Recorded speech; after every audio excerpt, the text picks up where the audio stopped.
Nous allons mener dans M avec le boulevard Général Jacques. Alors j'ai avec moi Céline Delforge, vous êtes députée régionale écolo, et puis l'échine de l'urbanisme d'Ixelles, Nathalie Gilson.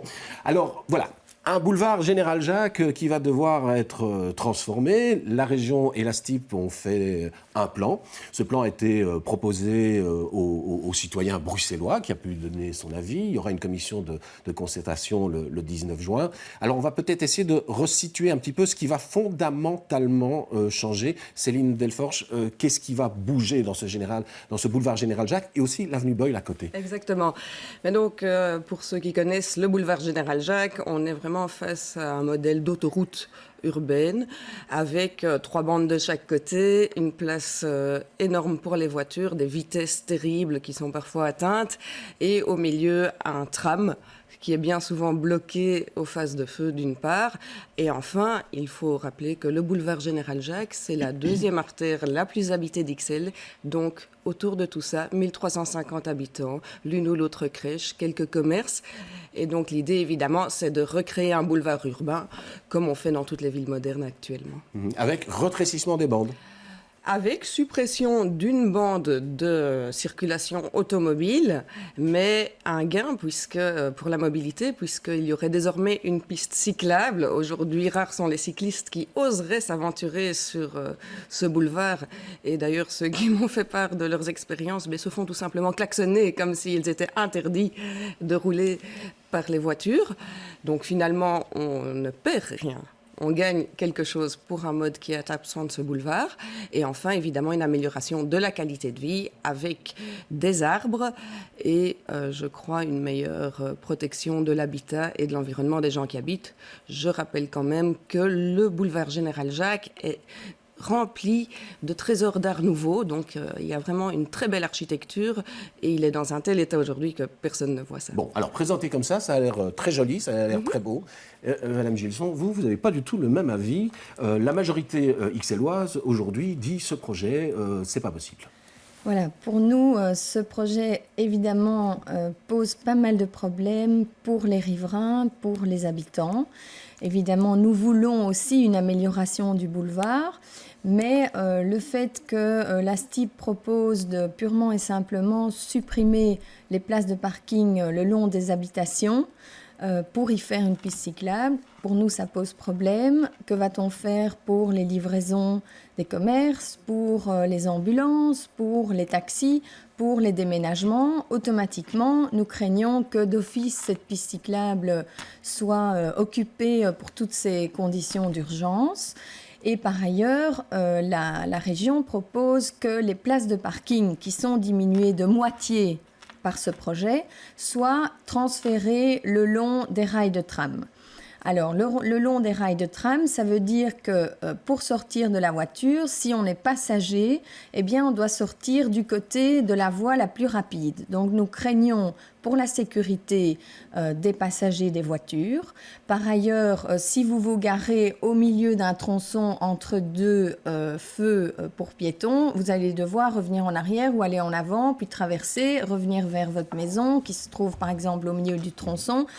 Et donc, pour nous, la tentation sera grande que les gens risquent de traverser purement et simplement le boulevard et donc de risquer leur vie à cet égard. Donc, Alors moi, je vous propose, parce que rien ne vaut mieux qu'une image pour vraiment préciser, qu'on voit un petit peu ce qu'a fait la STIP. C'est un petit document pour présenter ce que devrait être ce boulevard Général Jacques. Alors, il faut préciser que c'est un tronçon bien particulier qui va être transformé avec un rétrécissement des 2 bandes à un certain moment. Au carrefour, on garde tout de même 3 bandes parce qu'il faut bien tourner.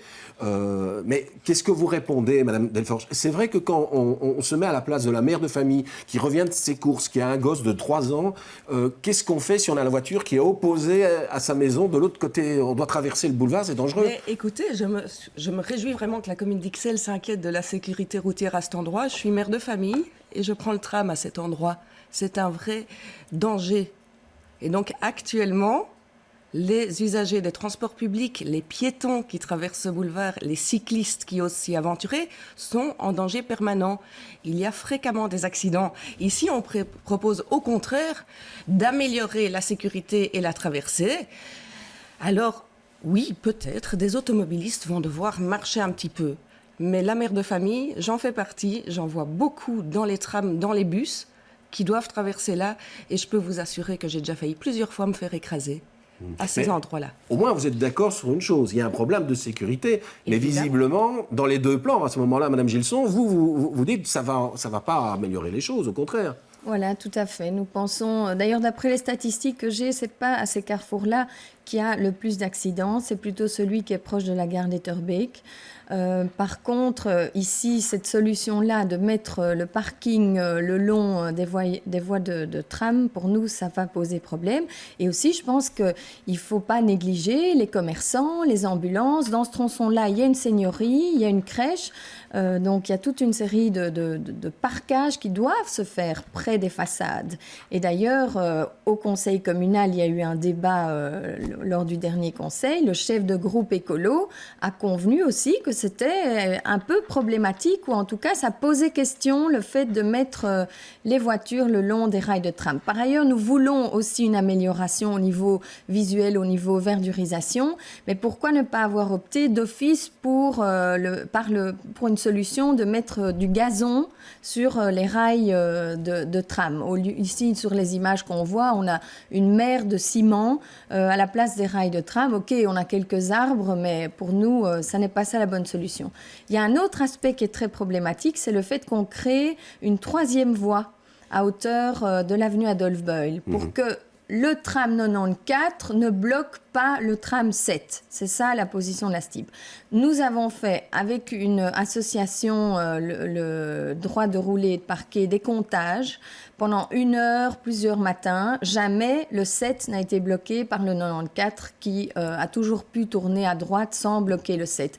Donc pour nous aussi, cette troisième voie qui rétrécit le boulevard à hauteur de l'avenue Beul et qui met un quai dans la montée de Beul est critiquable. Il faut préciser d'ailleurs aussi que l'avenue Beul, il y a un changement qui est prévu, puisque là, on voudrait qu'il y ait une partie en fait, qui ne soit plus accessible uniquement au tram. Ça veut dire que ça a quand même posé des problèmes de déplacement. Les voitures, elles sont là, vous n'allez pas les diminuer du jour au lendemain, donc elles vont se répartir dans tous les autres quartiers. Est-ce que ça ne va pas, à un certain moment, faire des engorgements tout autour du boulevard Général Jacques ?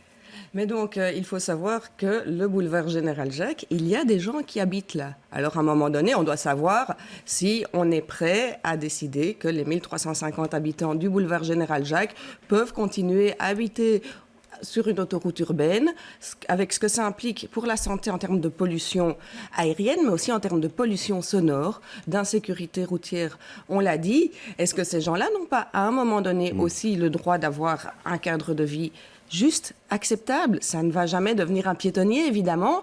D'autre part, je tiens quand même à préciser que pour ce qui concerne le parking au milieu, à côté des voies de tram, en fait, c'est une astuce pour avoir plus de places de parking. Mais maintenant, si la commune est prête à soutenir un projet qui remodèle ce boulevard en boulevard urbain, juste en déplaçant les voitures du côté des maisons, ça n'est vraiment pas la fin du monde. L'idée, c'est vraiment qu'on retrouve un boulevard urbain. Ça se fait partout. Alors, bon, qu'est-ce qui va se passer le 19 juin, il y a la commission de concertation. Ça veut dire que, clairement, la commune va mettre son veto. Elle va dire non, on ne veut pas de ce projet. Mais le collège s'est déjà exprimé le 13 mai. Et donc, nous avons argumenté un avis défavorable sur les deux projets pour les arguments que j'ai évoqués ici. Pour aussi le fait que la mise à sens unique de l'avenue Adolphe Beul va déporter tout le trafic dans les avenues Jeanne et Maurice. En fait, 30% du trafic automobile va augmenter dans ces voiries d'après les comptages faits par la STIB elle-même. Et pour nous, c'est inacceptable. Nous devons quand même soutenir les habitants, les riverains, et nous contestons le fait qu'on ne règle pas le problème en amont. En fait, c'est à l'entrée de ville qu'il faudrait réduire le flux de voitures apparemment, entrantes. ce qu'on reproche un petit peu à la commune aussi, c'est que finalement, chaque fois qu'on propose un changement, elle dit non. C'est ce que vous reprochez un petit peu. En particulier quand il s'agit d'aider les habitants, les citoyens qui se déplacent en transport public. Il y a manifestement une allergie à la STIB et à la région dans la commune d'Ixelles, c'est une certitude. On a toujours vu des oppositions. Et moi, je suis un peu outrée, en fait, de voir qu'on se sert, on instrumentalise les questions de sécurité routière pour bloquer un projet d'amélioration des déplacements en transport public, du cadre de vie, de nombreux habitants et enfin la sécurité routière. Et donc on peut toujours trouver des défauts à un projet. Aujourd'hui, Bruxelles est championne du monde des embouteillages.